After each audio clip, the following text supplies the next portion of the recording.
د کندهار په پنجوایي ولسوالۍ نوروزي کلي کې د کرنې وزارت او ټیکا ترکي موسسې لخوا پر 1500 جریبه مځکه باندې د تیلي نباتاتو په خاص ډول لمرګلي فارم او کرکیله کیږي.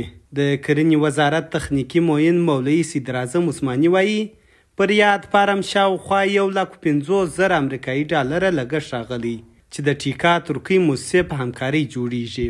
لمرګلي یا مسله آفتاب ګل چې د دې تخم ډېر ښه نتیجه ورکړه، نو موږ د دې سره په دې باندې خبرې وکولې. نن الحمدلله په 1500 جریبه کې دا تخم کرل کېږي. دا به د افغانستان دپاره او زموږ د مسجد ملت دپاره خاص کر د دې زون دپاره به یو ښه لاسته راوړنه وي. دا واقعي یو ښه پروژه ده.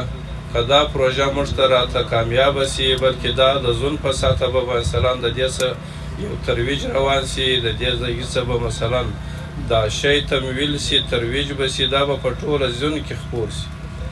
دا به په ټوله زون کې زموږ د ټولو افغانانو دهقانانو دپاره په ګټه شی سي.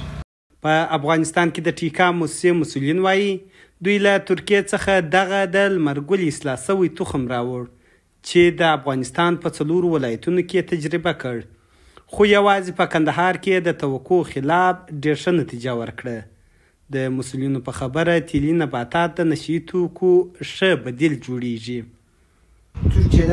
موږ د ترکیې څخه د دغه لمرګلي اصلاح سوی تخم راوړي، د دې د کرلو دپاره مو مخصوص ماشین هم راوړي. دغه راز د دې د کرلو دپاره خاصه سره مو د افغانستان د ګاونډي هیوادونو څخه راوړي. کروندګر په دغه برخه کې د پوره روزنې غوښتنه کوي. دوی وایي له دې مخکې هم د تیلي نباتاتو لکه پنبې کښت کرلی چې اکثره سیمو کې ښه او په اکثره سیمو کې یې ښه نتیجه نه ده ورکړې. موږ د خپل اسلامي امار څخه دا غوښتنه کوو چې د دغه تریاکو په مقابل کې دغسې بدیل نباتات زموږ هیواد ته راوي، خصوصا زموږ د پنجوایي ولسوالۍ ته راوي چې موږ بزګر خلک یې وکړو او موږ ښه عاید په خپل لاسته راوړو. د کرنې وزارت د معلوماتو له مخې دا مهال افغانستان د غوړیو 500,000 مټریکه ټنه مصرف لري چې له جملې څخه یوازې 150,000 مټریکه ټنه په هیواد کې تولیدیږي. هدایت الله سالي، امید رادیو، کندهار.